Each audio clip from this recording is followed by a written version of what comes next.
Hey everybody.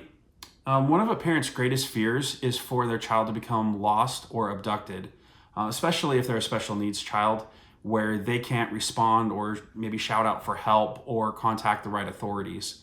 So we wanted to share a little story that Connor had about almost being abducted so you guys would understand how easily something like this could happen, and also give you maybe some tips and tricks that you can use along the way so you can prevent something like that from happening.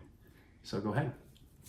Okay, I was walking home from school and a car was pulling up to me, and then a hand came out of the car's window and was like, "Hey, you need to get in the car." And Kind of like that motion? yeah, kind of like that. And I just wanted to run. That's all I thought of. I didn't really call anyone because there's no one near me, and I didn't have any special phone or anything like that. Just to call someone or something. But you made a great decision. You got out of that situation as Yep. quickly as you could. I did. Yeah. So pretty scary stuff. Thanks for sharing that, Connor. You're welcome. Appreciate it. That happened about a year ago.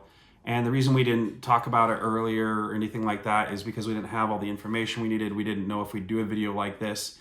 But because sadly crime is going up and there's more kidnappings and things like that, we thought we would do a video addressing this.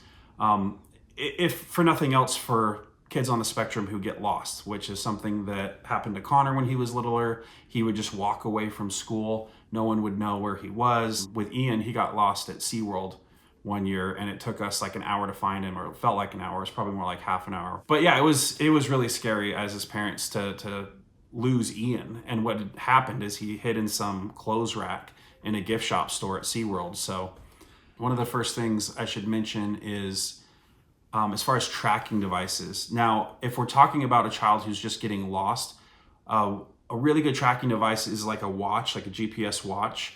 And I'm not sponsored by any of these companies that I'm about to mention. We just want you to know what options are out there. There's one called Gab, and it's a phone company, or they start out as a phone company. And for parents who don't want their kids to be using the internet or social media or things like that, it's really good in the sense that it's a phone that's just a phone. You can call in an emergency, you can use GPS tracking, there's like a calendar, an alarm clock.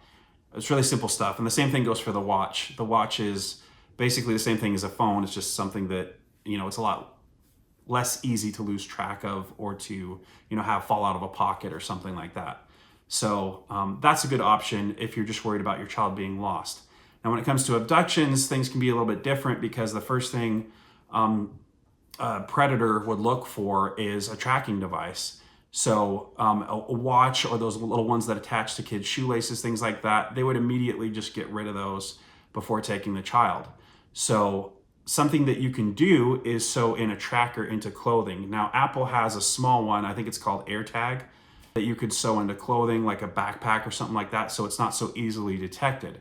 The only problem is after a few hours, if that person has an iPhone of their own, that iPhone might alert them that there is an AirTag in the vehicle or that it's following them for security reasons. But if your child, say, doesn't come home in an hour or two, it might save their life because you might be able to track them and find out where they are and, get law enforcement involved, things like that. So that might be a good option. So in addition to those couple of tracking devices, we feel like the most important thing is, and again, it depends on where your kid is on the spectrum, but if your child understands basic safety rules, you explain things to them, to us, the best thing you can arm your child with is information. So for example, with our kids, and I have my own story about almost being abducted, crazy world we're living in. In the 1980s, I went to the bus stop. He's being a silly. Oh, he's being silly. Okay. This is a serious topic. So in the 1980s, I was at a bus stop, similar to what happened to Connor, and a female pulled up, and most people would trust a female, right? Like that's someone who's not going to be as much of a threat. She said, "I'm here to pick you up." Your parents said, I'm here to pick you up in their place. And my parents always taught me, ask them, what are our parents' names? So if they come up with some fake name like John Doe, you can know not to get in that person's car. The only problem with that is it's kind of outdated information because a lot of people can look stuff up on social media. So a lot of people might know that kid's parents' names. through an association or through social media. So we came up with I think a better way, and that is if someone tells you to get in their car, they need a passcode, and it can change over time. We're not going to tell it because... Yeah, we're not going to tell you our passcode. Because it's literally going to be shown to the whole internet, so... Yeah. Yeah. But say your passcode is Tinkerbell or something like that. So if the child says, oh, if my parents aren't here to pick me up and you're here in their place, what's the passcode? And make it something that's not very obvious. And if they said Tinkerbell, then your child can know, oh, okay, it's safe.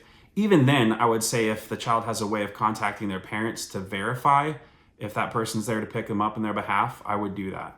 You would need layers and layers and layers of security if they're really going to be trusted. Yeah. And worst comes to worst, you can just do what Connor did and just run out of there. Get away as fast as you can. You just...